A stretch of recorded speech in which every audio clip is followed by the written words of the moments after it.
Today we're going to react on Krisha Chu's debut MV. Filipino. Hi Krisha! So, Bisaya na po. Yes! So, Kaja! Bilugan ang wala ng uniform. Uy, nanang pinanawag. Ikansa lang. Oy, kapahan sa niya. Oy! Oy! Slash cutie, gani siya. Oh, gani. Sexy. Ay, mas mahal ang iyahang production cost. As in? Mas mahal kay mahal ba yan ang inanak? Kung may effect. Kaya ba iyaha kay simple lang ba yan ito? Kaya ito lang na. Ito sa something? Ito talaga eh. Basta, si Shachuna. Oh, good. Oy!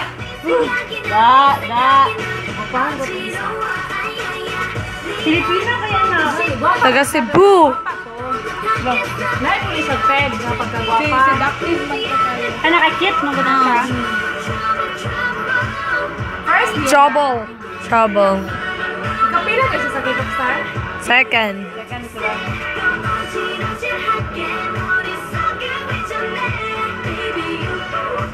Saan na na-entertainment si Krisha? Nung dati niya na-entertainment. Go pera. Hindi ko magpalo dito kaya manlait ko. Magtabong ko sa kung ano.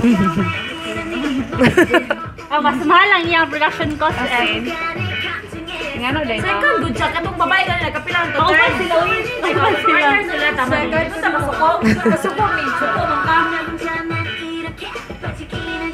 Gapa sana ako ng red. Yung baba, mugod mo. Bungis-ngis. Bilis-bilis siya ba? Nagwapa mo siya.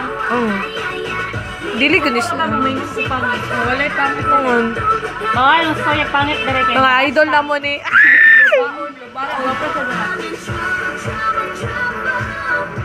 Half man siya no? Dili, uy. Pure. Pure Pinoy.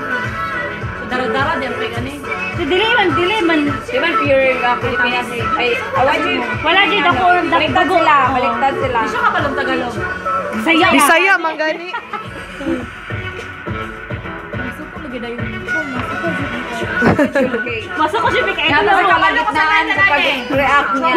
Pangutana. Trouble. So, ikat na din mo siya din ang kapitas.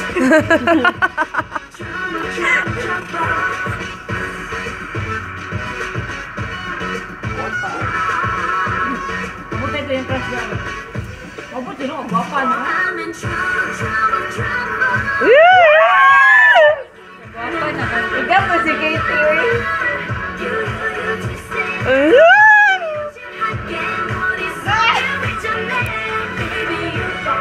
Baliktad.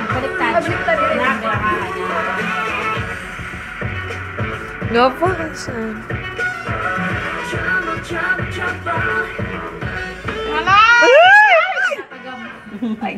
Wait, I'm gonna dito talang this.